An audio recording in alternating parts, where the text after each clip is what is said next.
What's up, everybody? Welcome back to the channel. Okay, we've got some more lunacy from Lawrence O'Donnell. Y'all check this out. Well, as you've heard, the breaking news of the night is that Maryland Senator Chris Van Hollen has managed to visit the Maryland resident Kilmar Abrego Garcia, being held in prison in El Salvador in what the Trump administration admits was a mistake. Senator Van Hollen broke the news on Blue Sky, posting, quote, "I said my main goal of this trip was to meet with Kilmar. Tonight, I had that chance. I have called his wife, Jennifer, to pass along his message of love. I look forward to providing a full update upon my return." And of course, the president of El Salvador, in his wise guy mode, mocked the meeting with this tweet saying, "Kilmar Abrego Garcia miraculously risen from the death camps and torture, now sipping margaritas with Senator Van Hollen in the tropical paradise of El Salvador."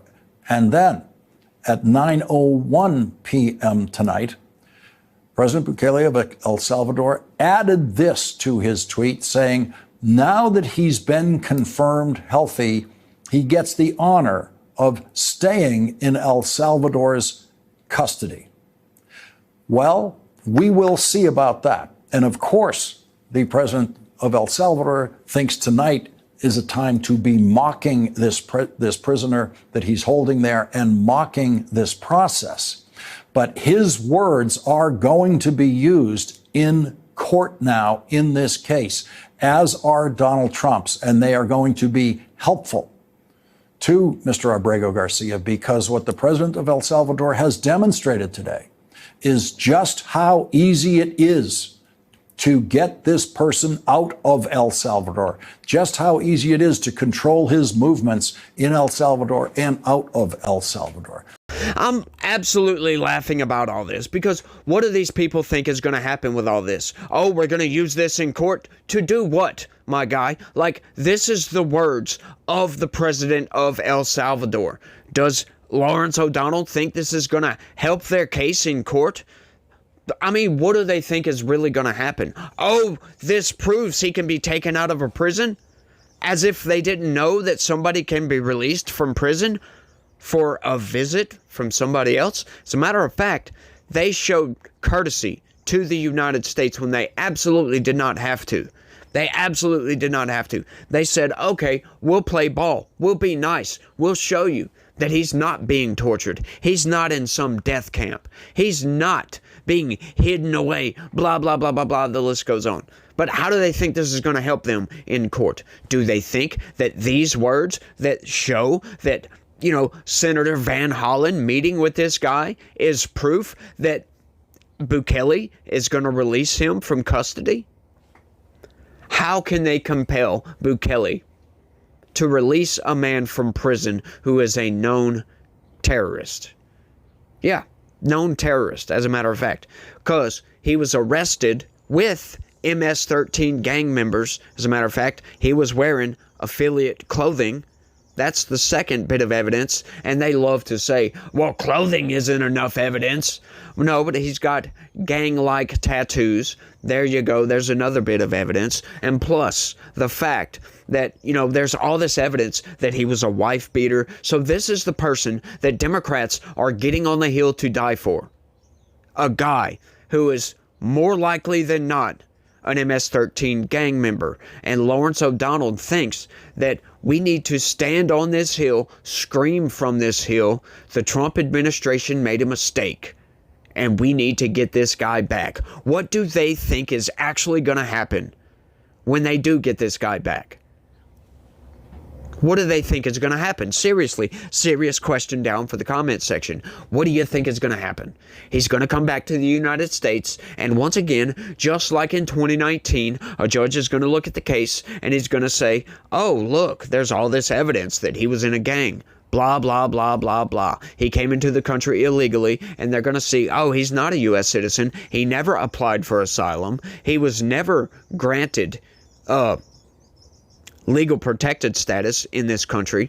Never, ever. Despite what corporate press may say, he was not. He was slated for deportation. They're going to look at all this in totality and say, We cannot prevent the Trump administration from deporting this guy. So they are expending vast amounts of political capital on a losing issue, on an 80-20 issue, folks. This is what Democrats are doing. And this is why we're continuing to talk about this, because they're continuing to lie and lie and lie constantly about this. Oh, it's a Maryland father. Well, he's an El Salvadorian national. And now he's back in his home country. Donald Trump, you want to go the other way with this, right? Oh, he's a Maryland father? No, Donald Trump gave him the courtesy of allowing him to go home to his home country. And hang on, they say, oh, he didn't have due process. Yeah, he did, as a matter of fact, in 2019. He had his due process. But they continue on. I've got another clip for you guys. Check this out. We don't know exactly where the meeting took place. Apparently, it took place at a hotel in El Salvador, which means he was removed from the prison today to go to a hotel. They apparently gave him back the clothes that he arrived in and didn't have to, got him out of whatever the prison uniform is. There's a government official there apparently standing, facilitating this, that important word, Supreme Court word, facilitating. And in what we're seeing there, Andrew, this seems to be the pictures we're looking at now. These pictures seem to be extremely relevant to the Supreme Court's assessment of what is possible here. This is, a senator gets this kind of treatment in any country they go to anywhere in the world. They get maximum cooperation from any government wherever a senator goes. If you needed any more proof, I mean, for God's sake, we're paying to have that man kept in prison without any due process. But it's the fact that we're paying that is the reason he's there. If this was some unilateral action on the part of El Salvador, of which there's zero evidence of that, and in fact, all evidence is to the contrary, there's no reason that they would be arranging a hotel meeting outside of the prison for anyone. They would be saying, the United States has nothing to do with our sovereign nation. Instead, he's there only because Donald Trump wants him there and is paying for him to be there. That is the key point, and that is why the administration is not even answering the question, have you asked for him to be returned? I love how these people just pretend that just because this guy was released from prison and watched over by a guard from that prison to have a meeting with a United States senator, that means that they can just release him. Yeah, sure, they could release him from their custody. Sure, they could, but this is pretending that this doesn't happen. Right? Seriously, this happens every single day in the United States. Inmates go have meetings with their lawyers. Sure, they might not go to a hotel. What's the difference? Doesn't really matter, does it? But people get pulled out of the jail and go meet with their lawyers, have meetings with their lawyers. They get pulled out of the jail and go have meetings with their families, for crying out loud. This doesn't mean a damn thing, and they think it's a gotcha. Thinking he's outsmarting everyone.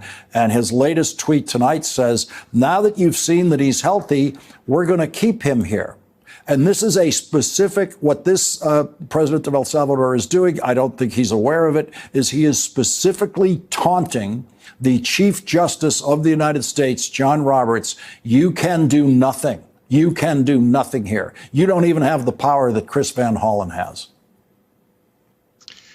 So, I totally agree with you that this is somebody who may think he's being cute, but, his tweets have already been used in a court of law. Judge Boasberg, in finding probable cause that the Department of Justice and this administration has committed contempt. Just for a moment, let's just remember what I just said. A federal judge has found that this administration has committed contempt of his order.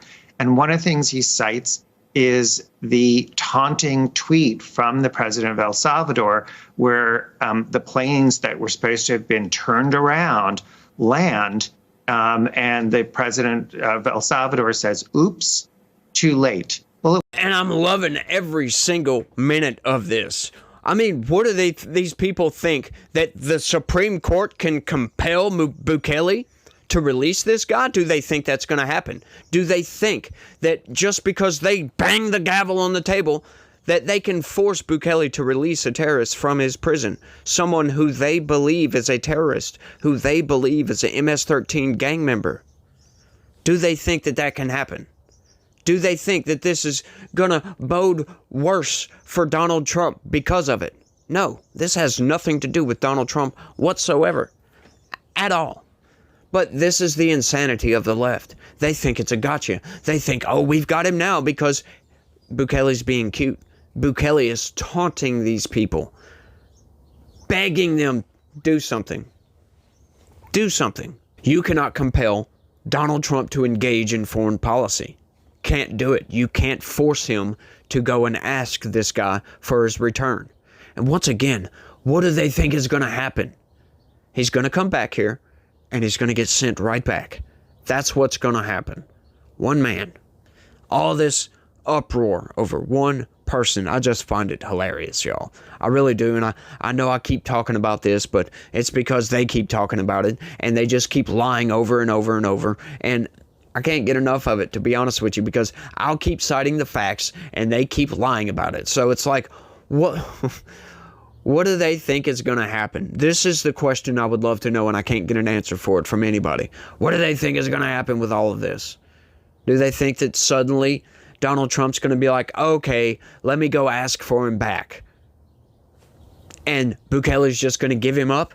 And once again, I would love to know, what do these people think is going to happen when he comes back? He's going to go through this entire process again, and he's going to be deported again. It's insane. Do they really think that he's going to get shipped back over here and he's going to go through this immigration process and they're going to find different results? No. He's going to have to prove that he's not in a gang, because there is evidence to show that he is. There is zero evidence to show that he's not. I would love to see some evidence that he's not in a gang. How do you prove that? Once again, you got to prove it. You can't just say, oh, he's not affiliated with a gang. I'm sorry. The evidence points in the other direction.